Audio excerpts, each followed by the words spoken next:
இந்த 5 வருஷம் ஒரு பொம்மை சிஎம் நம்ம பார்த்துருக்குறோம். இந்த எதிர்காலத்தில் நம்ம சிஎம் நம்மளுக்காக வரணும். இந்த 5 வருஷத்துக்கு முன்னாடி 2021 வரைக்கும் 4.5 வருஷம் நம்ம எடப்பாடியார் எப்படி ஆட்சி பண்ணார் நம்மளுக்கு எல்லாம் தெரியும். கொரோனா நெருக்கடி மற்ற அரசியல் நெருக்கடிக்கு மத்தியில் மிக அற்புதமான ஆட்சியை எந்த கடனும் வாங்காமல் எந்த வரியும் போடாமல் நல்ல ஒரு ஆட்சி நம்மளுக்காக கொடுத்துட்டு போனார். இந்த 5 வருஷத்தில் நாம் படாத இன்னல்கள் இல்லை. அதாவது ஆன்மீக ஆய்வாளர்கள் சொல்லுவாங்க 7.5 சனி 7.5 வருஷம் நம்மளை தொல்லை பண்ணோம்னு. இப்போ இந்த சனி 5 வருஷத்தோடு நம்மளுக்கு முடியணும். அடுத்து நமக்கு நல்ல மாற்றம் வரணும். நம்ம எல்லாரும் எடப்பாடியாரை வரவேற்கணும், எடப்பாடியாரை முதலமைச்சராக்கணும். இப்போ பட்ட கஷ்டங்களை நம்ம மாற்றணும். அதுக்காக அனைவரும் நம்ம எடப்பாடியாருக்காக ஆதரவு கொடுக்கணும். குறிப்பாக நம்ம கொங்கு மண்டலத்தில் அத்திக்கடவு திட்டம் கொடுத்தாரு. 65 வருஷமாக பாலைவனமாக இருந்த மண்ணில் இன்றைக்கி எல்லாம் நெல் கரும்புன்னு விளையுதுன்னா அதுக்கு அவர் தான் காரணம்.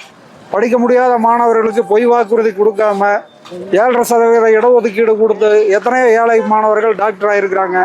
இது மாதிரியான நல்ல திட்டங்களை நம்ம பார்க்கணும். இன்றைக்கி மாணவர்கள் மத்தியில் கஞ்சா புழக்கம் தான் இருக்குது. கஞ்சா விற்கிறக்கு ஒரு மந்திரி இருக்கிறாரு, சாராயம் விற்கிறக்கு ஒரு மந்திரி இருக்கிறாரு. இதெல்லாம் தெரியாமல் ஒரு பொம்மை சிஎம் இருக்கிறாரு. இதெல்லாம் நம்ம அனுபவிக்க வேண்டிய இந்த அவல நிலை மாறணும்னா அனைவரும் எடப்பாடியாரை ஆதரிப்போம். அவரை அடுத்த சிஎம்மாக நம்ம உட்கார வைப்போம். தமிழ்நாட்டை வளர்ச்சி பாதையை நோக்கி கொண்டு செல்வோம். நன்றி, வணக்கம்.